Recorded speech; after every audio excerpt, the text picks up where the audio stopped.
कलयुग का यह समय केवल भोग और मोह में फंसा हुआ है। लेकिन क्या आप जानते हैं, सैकड़ों वर्षों पहले संतों और महापुरुषों ने आने वाले विनाश और प्रलय की चेतावनी दे दी थी। संत गगनगिरी महाराज ने कहा था, आने वाले समय इतने भयावह होंगे कि संत स्वयं अपने शरीर त्यागना चाहेंगे।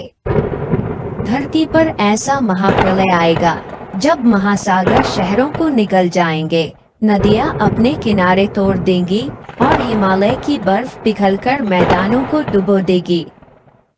और सिर्फ यही नहीं, उन्होंने बताया कि भारत के तटीय भाग समुद्र में समा जाएंगे।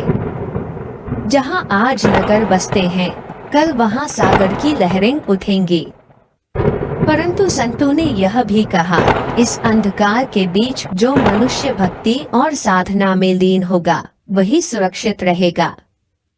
भारत पर गुरु डॉक्टर जयंत आठवले ने भविष्यवाणी की थी कि तीसरा विश्व युद्ध कभी भी शुरू हो सकता है। यह युद्ध इतना भयंकर होगा कि परमाणु हथियारों से गांव और शहर राख में बदल जाएंगे। लेकिन याद रखिए, यह विनाश केवल अंत नहीं है, यह शुद्धिकरण प्यूरिफिकेशन भी है। प्रकृति पुराने को मिटाकर नया जन्म देती है।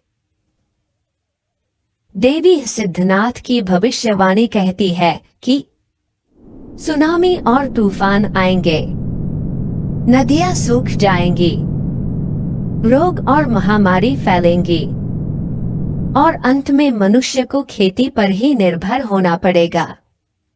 और फिर भविष्य मालिका ग्रंथ में लिखा है, इस विनाश के बाद आएगा कल की अवतार, वह अवतार जो अधर्म का अंत करेगा और सत्य युग की स्थापना करेगा।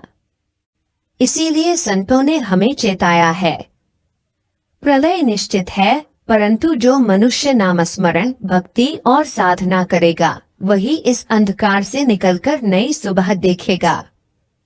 इन सब के बाद एक अंतिम संदेश, विनाश केवल भय नहीं है, यह ईश्वर का मार्ग है हमें फिर से धर्म और सत्य की ओर ले जाने का।